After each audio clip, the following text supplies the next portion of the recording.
And today's topic, a medical properties trust, ticker MPW. I actually bought in $20,000 over the last week, doubling my positions. Medical properties trust is a buy first and foremost because right now the valuation couldn't be better. An update video of what we think of medical properties trust. Now, a lot of things have happened to the company's stock price since then, but to me, they've been more overblown in the minds of a lot of investors than they are in reality. Medical Properties Trust is a company that has been highly covered over the past few weeks by a lot of people in the finance space here on YouTube. We have Joseph Hogue, as you just saw, added about $20,000 to his dividend portfolio with the company. Ryan Williams has claimed he's bullish on the company, and FastGraphs, they have claimed they are bullish as well. But if you look at the stock, we can see over the past year, they are down almost 60%, and they're currently trading at about $7.92 per share. Now, full transparency, as always, I actually added this company to my dividend portfolio as well not too long ago, and you can see right here I am down quite a bit.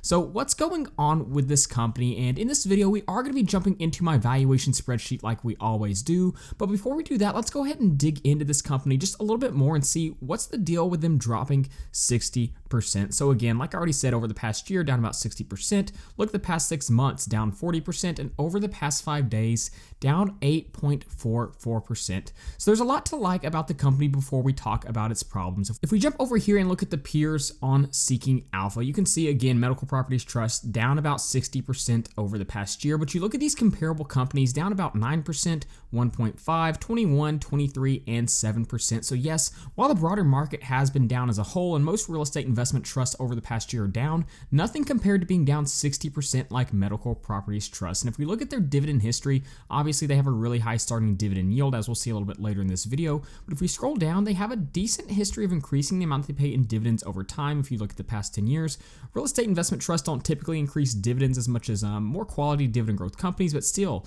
they do have a history of increasing their dividends over time.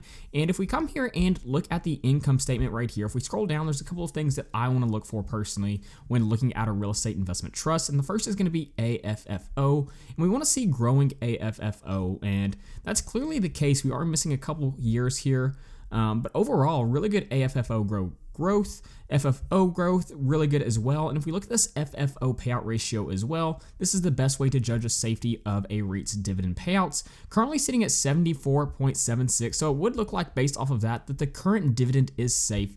So with a company that has that high of a starting dividend yield, what is the deal? Why is it diving so much? And we're going to jump into just a few of those reasons right now. And in my opinion, a lot of this has to do with the fact that they have been having problems with some of their tenants. We can see right here, several of healthcare REIT's top tenants have been having financial issues. Pipeline Health Systems filed for bankruptcy in October 2022. Prospect Medical didn't pay its full rent in the previous 2 months. So Medical Properties Trust guidance for 2023 includes a worst case scenario that assumes Prospect won't pay any rent at all this year. And I was just reading this Seeking Alpha article, and again, that kind of backs up what I just stated. One of their tenants, Steward, is having problems as well. Prospect Medical Holdings having some problems. This means that close to 40% of Medical Property Trust's revenue may be at risk. So obviously you may have heard a REIT is only as good as its tenants. So if the tenants are having problem paying the REIT, then down the road they will most likely have problems paying dividends to its shareholders. That's definitely not something that you want to see from any REIT that you are investing in. Now, regarding the dividend, we already saw just a moment ago that overall the FFO payout ratio is looking pretty good. If we jump back over to this income statement and scroll down, we can see currently sitting at around 75%. So you would think that the dividend is currently safe, but there are some problems with the dividend as well. We already talked about they have a good dividend history, really nice starting dividend yield, FFO payout ratio 74%. But if you look right here, free cash flow was not enough to cover its dividend payment in its last dividend cycle. So that's a huge red flag for this company, meaning the dividend could be at risk down the road. So let's go ahead and jump into our valuations now that we dug into the company just a little bit more and see if we can find the intrinsic value of this company by looking at a few different valuation models here. Like always, if you'd like to be able to download the spreadsheet, then you can head over to my Patreon page at the link in the description. Let's go ahead and come up here and we will plug in MPW into our spreadsheet and hit enter. And again, all this data will automatically load in. Now coming over here and looking at the dividend data, currently paying $1.16 per share, which gives it a staggering dividend yield of 14.68%. Looks like it just jumped up because of share price movement to 14.72, which brings about a good point actually. While the company has been increasing dividends over the past decade, the sole reason for this high of a dividend yield is because the company's share price has dropped by over 60%, like we already mentioned. Analysts currently have a target price of $13.92. Institutional ownership looks pretty good at around 84%, and a beta of about 0.95, so it's pretty close to 1, so you'll pretty much see volatility pretty close to the market. But let's go ahead and jump into our first valuation, which will be our AFFO multiples valuation. So again, you can see the comparable companies that we're looking at. These are the same companies we just looked at right here. And we're looking at how the market is valuing them using a price to AFFO multiple. So the average price to AFFO multiple for these companies is sitting at around 12.46, but for Medical Properties Trust, it's 6.31. So when you plug that into our valuation, and you can see the formula right here, we come to an intrinsic value of $15.57. That's almost double what the current trading price for this company is right now. And if we look over at the historical price to FFO multiple, I'll go ahead and zoom out just a little bit more so we can see this better. Essentially what we're doing is we're looking at the historical price per share, we're looking at the historical FFO per share so we can see where it's been over the past decade, and it's fluctuated a little bit, but we can see on average the average price to FFO multiple has been 14.35, but currently for this company for the trailing 12 months it's 7.57. So compared to where it's been historically, it's definitely way undervalued compared to this model, but keep in mind that doesn't take into account the fact that they are having some major problems with their tenants. So let's go ahead and jump over to our dividend discount model now. And I'll zoom in once again, and if you don't know what the dividend discount model is, essentially it values a company based on how much they pay out in dividends and how much that dividend is increasing over time.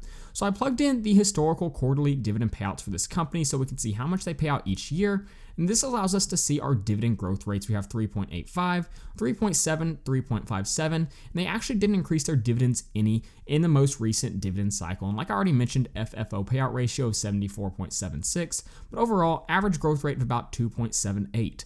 Moving forward, I'm projecting a dividend growth rate of 1%, discount rate of 8.5, and that gives us a dividend discount model price per share of 15.62. Now keep in mind this valuation model is completely dependent upon the fact that MPW's tenants should be able to continue to pay their rent. So if there was a problem there, this valuation completely goes out the door. So typically I will look at the net asset value, but it's really just not a good way in my opinion to value a REIT unless you have really solid data and good projections. So I don't typically use this model. So when we jump over to our output tab, we can see the two valuations, both around $15.60 per share. So that gives us an intrinsic value of $15.59. And that's also backed up by our historical price to FFO valuation, which basically says that compared to where it's been in the past, the company is definitely undervalued. So the valuation is definitely there, but it doesn't take into account the risk that we're currently seeing with the tenants. So if you wanted to, let's say you wanted to apply a 10% margin of safety, obviously at this point, it's still going to be within your acceptable buy price. If you're going to buy this company or not completely depends upon the fact of how you think it'll perform short term and if the tenants will be able to pay off. Now, whether or not you invest in this company probably depends on a few different things. Obviously, I typically focus more on dividend growth paying companies, but when I see a high yielding investment at a good value, I'll typically consider it. And at the value that this company was trading at, I did feel like adding it, but like we already saw, it's a small part of my portfolio. I am down quite a bit. But if you are an income-minded investor looking for high-yielding investments, maybe this is something you want to consider. I wouldn't suggest making it a large part of your portfolio, but maybe if you're properly diversified, it could have a place in your portfolio. Just keep in mind there are still some major risk with its tenants. So there you go. There is an analysis on Medical Properties Trust. If you'd like to be able to download the spreadsheet, then you can head over to my Patreon page at the link in the description. So with that being said, thank you guys so much for watching, and please don't forget to like and subscribe to the channel.